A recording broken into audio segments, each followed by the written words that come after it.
암시가 되는 거죠. 사실상 거의 종전이랑 마찬가지예요. 푸틴이 젤렌스키 회동을 무조건 반대했어요. 만날 수는 있는데 어떤 조건을 만족해야 된다. 초월할 만한 조치가 있어야 돼요. 러시아 입장에서는 지금 느긋하게 전투를 하고 있는 거죠. 지금 굉장히 떠돌고 있는 말이 있습니다. 러시아 언론에서는 카드라로 들고 있어요.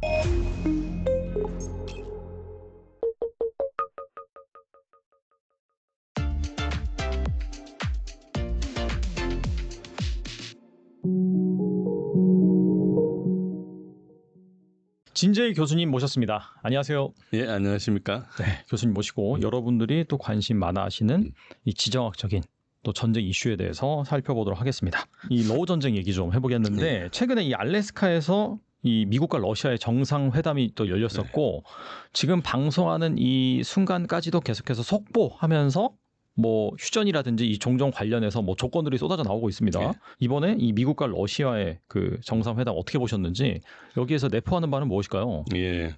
우선 이제 설명을 조금 예를 돕겠어 약간 설명을 추가하면은 휴전과 종전의 차이가 있습니다. 네. 우리가 뭐 휴전, 종전 잘 알지만 종전은 이제 평화협정을 통해서 끝나는 것이고요.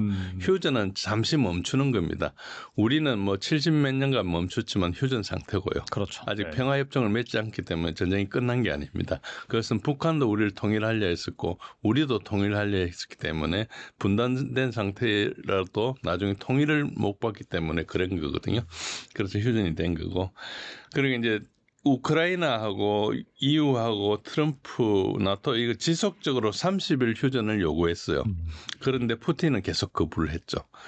그 이유가 뭔가 하니까 30일 휴전을 하면은 지금 전쟁에서 불리한 우크라이나가 그 사이에 인원 장비 물자를 보충한다. 나토가 갖다 줄 거다.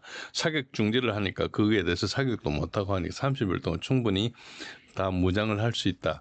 그럼 우리가 지금 권투를 하다가 거의 KO 시키려고 하고 있는데 지금 다시 한 30분 쉬었다가 하자. 이거랑 마찬가지잖아요. 그러니까 이제 안 해준다는 그런 당연한 논리였고요. 그러니까 전황이 이제 유리한 러시아 입장에서는 이제 절대로 나중에 보강된 우크라이나군과 다시 싸워야 되니까 할 수 없는 거죠. 그리고 두 번째는 신뢰성의 문제가 있습니다. 우크라이나하고 민스크 1, 민스크 2 협정도 맺고 2022년 4월 달에 이스탄불에서 이스탄불 커뮤니케라는 것도 만들었는데 나중에 보리스 존슨이어서 방해하고 다시 전쟁을 했지 않습니까? 그러니까 우크라이나하고 뭘 하거나 서방과 뭘 하면은 약속을 지키지 않으니까 종이 쪼가리에 불과하다는 거예요. 그래서 그전에도 3일 휴전하기도 하고 뭐 이렇게 하루 이전하기도 하고 근데 그 사이에 사격을 우크라이나가 계속 했거든요. 네. 그러니까 이제 못 믿는다는 거예요. 그러니까 안 하겠다는 것은 누가 뭐 러시아가 안 하겠다는데 이게 요구만 하는 거지 할 수도 없잖아요. 그래서 계속 흘러오고 있었죠. 그리고 이제 휴전을 하고 나면 그걸 감시를 해야 되기 때문에 뭐 중립국위원회라든지 그게 2,000km가 넘기 때문에 전선이 굉장히 복잡하거든요. 그래서 이제 이런 것도 난항이 있고 해가지고 그런 것보다 완전히 종전을 하자. 그래서 지금 여기서 종전을 해도 좋으니까 종전을 하자 이야기를 하는데 이제 종전을 안 하는 거예요. 종전을 안 하고 휴전만 하자는 거죠. 그러니까 저기는 전쟁을 계속 하겠는데 좀 쉬었다 하자는 거고 러시아는 전쟁을 끝내겠다. 이 주장이 계속된 거예요. 이게 계속된 거고. 그런데 이제 푸틴이 알래스카에 왜 정상회담을 수락했느냐. 그동안에 하나도 안 했는데 그때 이제 그 푸틴의 보좌관인 우샤코프가 뭐라 했는가 하니까 미국이 우리가 수락할 만한 제안을 했다는 거예요. 그러니까 뭔가 이게 휴전이 아닌 종전이라고 암시가 되는 거죠. 휴전하기 위해서 간 건 아니거든요. 종전에 가까운 걸 한다고 생각하고 간 거고 그리고 나중에 나온 이야기가 미국이 이제 무기 지원이나 우크라이나 지원을 안 하겠다는 의사를 통보했나 봐요. 그러면 이게 사실상 거의 종전이랑 마찬가지예요. 왜냐니까 나중에 유럽이 맡아야 되는데 유럽이 맡는 거하고 미국이 있는 거 완전히 다르거든요. 맞아요. 지금 미국이 훨씬 더 많이 지원하고 있잖아요. 그렇죠. 미국이 네네. 뭐 거의 정보나 뭐 온갖 거 다 지원하고 있죠. 외교까지 다 지원하고 있죠. 그런 상황입니다. 앞서 유럽 각국 정상들은 트럼프 대통령과의 화상회의에서 이번 회담이 아닌 후속 평화 협상에서는 우크라이나를 끼워달라 그렇게 요구를 했는데 트럼프도 그 가능성을 열어뒀었죠. 그리고 이 최근에 보도된 거 보면은 이제 젤런스키가 이 협상을 하기 위해서 워싱턴에 왔다라는 그런 기사가 나오기도 했고 향후 후속 협상이 이 3자 형태로 진행될 수 있을까요? 저는 굉장히 부정적으로 봅니다. 푸틴이 젤렌스키 회동을 무조건 반대했어요. 그게 이제 그러니까 푸틴이 바뀌어야 되겠죠. 네. 이때까지 어떻게 했는가 하니까 젤렌스키가 만날 수 있는데 어떤 조건을 만족해야 된다. 그래서 젤렌스키가 여러 차례 지금 우크라이나하고 미국, 러시아하고 따로 이제 세 차례 만났는데 대부분 만나가 30분 하다가 끝났어요. 그냥 서로 주고받고 서로 간에 뭐 전혀 물러나지 않으니까. 그래서 이제 끝나버리고 뭐 그냥 포로나 교환하고 시체나 교환하고 그런 것만 했거든요. 그런데 젤렌스키 요구는 뭔가 하니까 1991년 영토를 완전히 복원해야 된다. 크림이건 지금 하고 이런 거 다 복원하고 러시아가 우크라이나한테 전쟁 배상금을 지급해야 된다는 거예요. 그러니까 자기가 성전국이에요. 승전국 입장에서 제안하는 거네요. 예, 진짜. 그런 거예요. 그러니까 이제 말이 안 되는 거죠. 그렇죠. 그래서 네. 그리고 두 번째는 젤렌스키가 지금 임기를 넘긴 대통령이거든요. 임기를 넘긴 대통령은 어떤 문제가 있는 거 하니까 이 사람이 무자격한데 나중에 서명을 해놓으면 후임이 와가지고 앞에 그 사람 무자격한 거니까 협상했던 게 무효가 될 수도 있네요. 무효가 네. 되는 거죠. 다시 해야 될 수도 예. 있고. 그래서 뭐 이야기는 할 수 있는데 서명은 못한다. 아. 그런데 이게 또 어떻게 되는 거니까 젤렌스키가 작년 5월 달에 임기를 넘겼는데 국회에서 지금 전쟁 중이니까 비상계엄을 통해서 그냥 임기를 연장한 거예요. 그러니까 법률로 통과했죠. 그렇죠. 법적으로 문제가 없네요. 네. 아니 그런데 우크라이나 헌법에는 그걸 못하게 돼 있거든요. 아 그래요? 예, 헌법을 법률로 뒤집은 거예요. 그러니까 이게 엉망이니까 푸틴은 자기가 법률가니까 딱 보면 알잖아요. 이거 말도 안 되는 짓을 하고 이게 그냥 그 동네 깡패들 하듯이 나라를 운영하는 거죠. 그러니까 그 전쟁이라도 선거하는 게 무슨 상관이 있어요. 뭐 러시아가 선거하는데 폭파하는 것도 아니고 선거를 하면 되는데 그러니까 이제 자기가 선거하면 떨어지니까 선거를 안 하는 거죠. 그러니까 이게 젤렌스키는 자기 정권하고 모든 게 달려 있는 거예요. 여기서. 그래서 양보를 못 하는 거죠. 그래서 뭐 어차피 나라가 어떻게든 자기가 죽을 판이니까 그래서 이제 안 하는 그런 거라 보고 그렇게 되죠.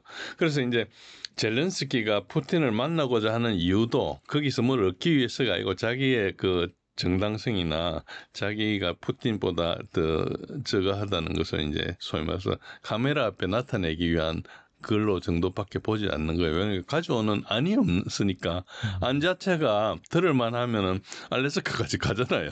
그러니까 이제 그런 게 하니까 이제 그래서 푸틴과 뭐 트럼프와 젤렌스키 회동이 이루어지려면은 그냥 부탁으로는 안 되고 초월할 만한 조치가 있어야 돼요. 대표적으로 서명을 하는 그런 회동이 되면은 네, 젤렌스키가 온다면 그건 젤렌스키는 아무 도장이 소용이 없으니까 미국이 보정해주면은 가는 거죠. 예를 들어서 내가 신용이 없어도 누가 보증을 써주면 대출을 받듯이 그렇죠. 네. 그런 식으로 하는 거죠. 그러니까 젤렌스키는 전혀 쓸모가 없는 거예요. 우크라이나 국민의 대표자도 아니에요. 사실 자기네들끼리 하고 있는데 계엄이고 하니까 누가 안 따지니까 있는 거지. 그런 상황이 있고 토의의 대상도 안 되고 그러니까 평화안을 안 내놓고 계속 91년도 하고 배상금 내라 그러니까 그렇고 푸틴을 전쟁 범죄자라고만 이야기하고 있어요.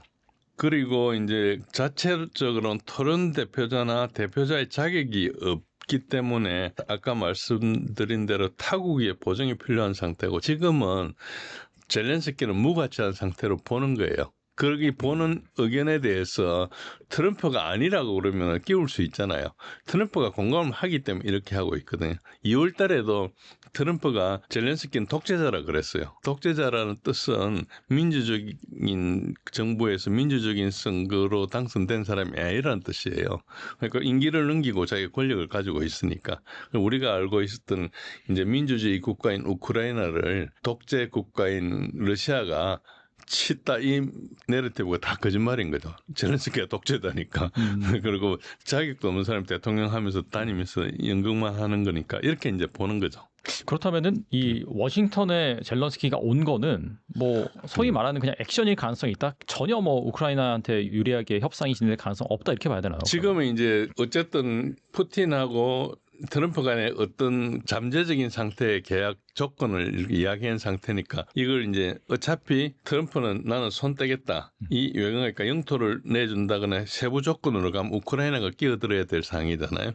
그러니까 이제 그걸 들어주고 이야기를 해주고 이제 하는 거고 이 사람들은 EU나 젤렌스키는 와가지고 미국을 설득해서 계속 전쟁을 하자고 이야기를 할 거예요. 그래서 이제 트럼프가 노 하면은 이제 그러면은 EU하고 우크라이나가 러시아하고 전쟁을 하거나 아니면은 협상으로 종전을 하거나 둘 중에 하나 선택을 해야 되죠. 그래서 오늘 현지 시간으로 오늘이죠. 우리 시간으로는 내일 새벽쯤 될 건데 워싱턴에 가서 뭔가 이루어지면은 지금 둘 중에 하나 전쟁을 계속할 것인지 협상을 할 것인지의 결판이 분명히 나겠죠. 제가 볼 때는 그냥 전쟁을 아직까지는 계속할 것 같아요. 왜냐하면 준비가 안 돼 있거든요. 누가 준비가 안 돼 있다는? EU하고 우크라이나가 중간안을 평화안을 안 가지고 있어요. 이게 왜 트럼프가 왜 이렇게 오래 끌었는가 하니까 24시간 만에 끝내겠다가 왜 이렇게 끌었는가 하니까 평화안 대안을 안 가지고 오니까 그냥 무조건 우리가 승전국의 입장에서 조건을만 제시를 하니까. 그렇죠. 상대를 네. 일어났던 게 다 나쁜 거고 범죄 행위라고 생각하는 거예요. 그러니까 현실의 정치를 전혀 반영하지 않는 거죠. 현실에 대해서 그럼 자기는 잘못한 거 없느냐 이렇게 따지면 뭐 시비가 되겠지만 그건 자기가 접수를 안 하니까 그러니까 이 자체가 외교력이 전혀 없는 거죠. 근데 사실 뭐 잘잘못을 따지는 게 아니라 승전국이 있고 패전국이 있는 그런 상황에서 그렇죠. 어떻게 본다면은 그 패전국에 가까운 우크라이나나 뭐 나토나 그쪽 입장에서 우린 양보해 줄 수 없다. 우린 저도 양보해 줄 수 없다. 우리 그냥 이게 만들어줘. 약간 그렇게 떼쓰는 그런 상황이다라고 볼 수 있는 거겠네요. 그럼 지금은. 그렇죠. 그 배경에는 이 전쟁의 주인이 젤렌스키가 아닌 거예요. 주인은 유럽에 있는 마스터들이 주인인 거예요. 그러니까 전쟁을 자기가 돈도 없고 뭐 인력도 없고 없잖아요. 지금 뭐 엄청나게 많이 죽었고 도망갔거든요. 그런 상태에서 이제 전쟁을 계속한다. 국민을 생각하면 도저히 할 수 없는 이야기예요. 한 사람 죽어가는 것 자체가 얼마나 가슴 아프겠어요. 그러니까 국민을 위한 존재가 아닌 거예요.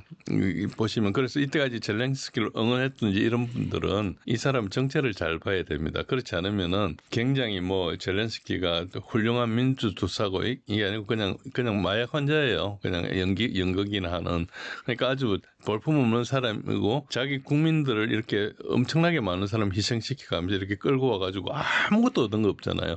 나라 사람 다 떠나고 망하고 땅 뺏기고 그러면서 얻은 게 뭐 있어. 자기가 부정부패한 것밖에 없어요. 우리가 뭐 을사오적 이런 것보다 훨씬 나쁜 거죠. 얘는.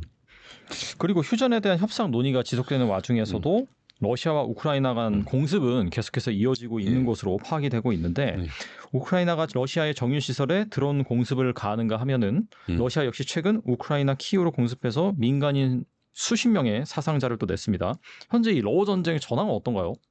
예, 우크라이나가 그 전쟁을 하는 것은 드론으로 거의 어째 보면 더티워라 그럴까요? 뭐 이렇게 뭐 지금 전쟁하니까 뭐 표적으로 상대를 때릴 수는 있는데 약간 전방에서 정식으로 싸워가지고는 계속 밀리고 있어요. 그러니까 다른 게임이 안 되니까요. 예, 그렇죠? 다른 걸 하고 있는 거죠. 네네. 그런 상황이고 지금 이제 쭉 보시면은. 빠르게 설명드리겠습니다. 일단 우크라이나군 인원 손실은 어제 날짜로 131만 9천 명, 내일 되면 132만 명이 될 겁니다. 근데 이 그래프를 잘 보시면 왼쪽에 보시면은 미세하게 끝에 지금 최근에 좀 올라가고 있어요. 한 10% 정도 최근에 증가했어요. 물론 썸머 오펜시브로 해서 여름 공세를 좀 한 것도 있지만은 지금 전선의 그 도네츠크에서 상당히 돌파가 되고 있거든요. 그래서 그 손실이 좀 증가하고 있고 우크라이나의 인원 부족 문제가 굉장히 심각하고 있습니다. 그래서 70세까지 징병을 하고 있어요. 제가 이제 우크라이나 가면 군대 가야 되는 거예요. 70세가 안 됐거든요. 최근에 60세 이상, 그 전까지 60세까지 군대 끌고 가다가 60세 이상 됐어요. 벌써 1년 전에 우크라이나 병사들의 평균 연령이 47세였어요. 그러니까 뭐 그 20세짜리하고 47세하고 전쟁을 하니까 전쟁이 되겠습니까? 어쨌든 그렇죠. 그리고 제가 이제 그 전에도 한 말씀드린 적이 있지만 2차 대전 때 독일의 인원 누계를 보시면 갑자기 끝에 가면 확 늘거든요. 지금 우크라이나군의 인원 손실 누계도 이게 거의 비슷합니다. 여기 빨간 표시에는 요만큼 지금 대략 간격이 있는데 제가 이걸 재보니까 한 11월 달 되면 여기 차겠더라고요. 그래서 11월 되면은 병력이 없어서 항복하겠구나 이런 이제 짐작을 했어요. 뭐 대단한 과학이 있는 게 아니고 그냥 그래프를 비교해서. 그래서 뭐 계속 수혜를 하면 2026년, 27년도 전쟁이 가능하겠지만 현실적으로 불가능하다. 그러니까 이렇게 많이 손실이 일어나면 불가능하다고. 이 손실보다 훨씬 많다고 사람들이 추정하고 있어요. 그래서 우크라이나는 지금 전쟁할 수 없는 상태, 억지로 전쟁을 하고 있는 거라 이렇게 보시면 됩니다. 그렇고 이제 러우 전중에 지금 전반적으로 다 뚫리고 있는데 특히 도네츠크가 지금 그 관심사입니다. 굉장히 많이 뚫리고 있는데 요 그래프를 보시면은 이 그래프가 이제 포크롭스크 그리고 콘스탄티노카 크라마토스크, 슬로비안스크를 요게 제가 동그라미로 그려놨습니다. 포크롭스크가 파란색이고 콘스탄티노프카가 보라색이고 그 다음에 크라마토스크가 초록색, 그 다음에 슬로비안스크인데 이게 지금 포크롭스크와 콘스탄티노프카 사이에 러시아군이 쭉 돌파를 해버렸어요. 그러다 보니까 양쪽이 포위망 비슷하게 생겼는데 이제 더 급한 게 남쪽에 있는 포크롭스크가 이제 거의 해가지고 지금 도망갈 길이 파란 화살표 있는 E50이라는 고속도로 여기에 하나 남아 있어요. 이렇게 남아 있기 때문에 이게 조금 있으면은 굉장히 철수도 지금 이 정도면 거의 철수가 불가능하거든요. 왜냐하면 철수하려는 그쪽으로 화력이 때릴 수 있기 때문에 그래서 여기 피해가 정말 많을 거로 생각합니다. 이제 그 우크라이나에서는 병력을 여단을 한 개를 더 배치를 했는데 이게 그렇게 배치가 10,000명 정도 된답니다. 그런데 실제로 포위한 러시아군은 한 10만 명쯤 되나 봐요. 그리고 이 10,000명도 어디서 데리고 왔는가 하니까 콘스탄티노프에서 데리고 온 거예요. 옆에 조금 넓은 데서 데리고 온 거예요. 그러니까 이게 문제가 뭔가 이게 자세히 보시면 보라색, 초록색, 빨간색 요 도시가 한 길로 쭉 연결돼 있습니다. 이것을 삼각점이라 그러는데 여기 하나가 돌파되면 쭈루루루 연달아 돌파될 가능성이 되게 크고 그러면 이 오른쪽에 있는 시베르스크하고 좀 붙거든요. 여기가 다 포위 직전이 됩니다. 그래서 포크롭스크가 무너지고 나면 급하게 이제 그다음 콘스탄티노프를 이제 포위를 할 수 있거든요. 그럼 이게 굉장히 의외로 몇 주 안에 쫙 무너질 가능성이 있어요. 그러니까 이게 무너지면 그 다음부터는 이제 상당히 이제 방어선이 있기 때문에 어렵긴 한데 제 생각에는 러시아가 뭐 우크라이나 서부까지 진출하고 그러진 않을 거고요. 돈바스 정도는 이렇게 하고 말지 않을까 생각을 합니다.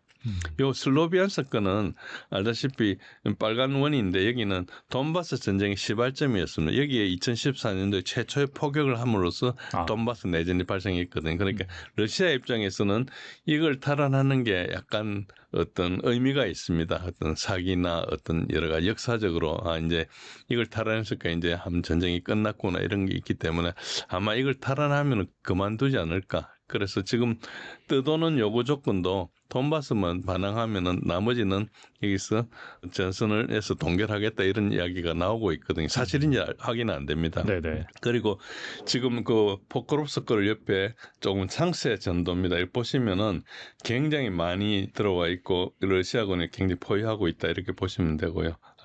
그리고 그 바로 옆에 콘스탄티노프카 그리고 그 북쪽에 쿠피안스크 이 지도를 잘 보시면 전선 모양이 되게 꼬불꼬불하죠. 어떻게 하는가 평평한 전선이 있으면 이제 침투를 해가지고 침투가 성공하면 이제 전과 확대를 해가 확장을 쭉 해가지고 우리가 핀스라 그래요. 집게 작전을 쭉 해가지고 이렇게 쌉니다. 그러면 삼면이 이렇게 쌓이지 않습니까? 그러면 이렇게 가마솥이라 그래요. 네. 사면을 싸지는 않아요. 사면을 싸면은 안에 사람이 굶어 죽든지 이렇게 해야 되는데 그러면 극단적으로 제한을 하니까 이제 러시아군한테도 피해가 되니까 갈 길을 열어주고 이제 공격을 하면은 이제 물러나는 식으로 이렇게 합니다. 그래서 그런 식으로 하기 때문에 모양이 동글동글한 게 되게 많으면은 지금 포위 현상이 굉장히 많이 일어나는 걸로 볼 수 있죠. 선이 이렇게 밋밋한 거하고 굉장히 다르죠. 그래서 군데군데 계속 이렇게 요 가마솥 부분적으로 가마솥이 되게 많죠. 이거는 곧 여기가 함락되고 우크라이나를 탈출하거나 포로로 잡히거나 이럴 걸로 보시면 됩니다.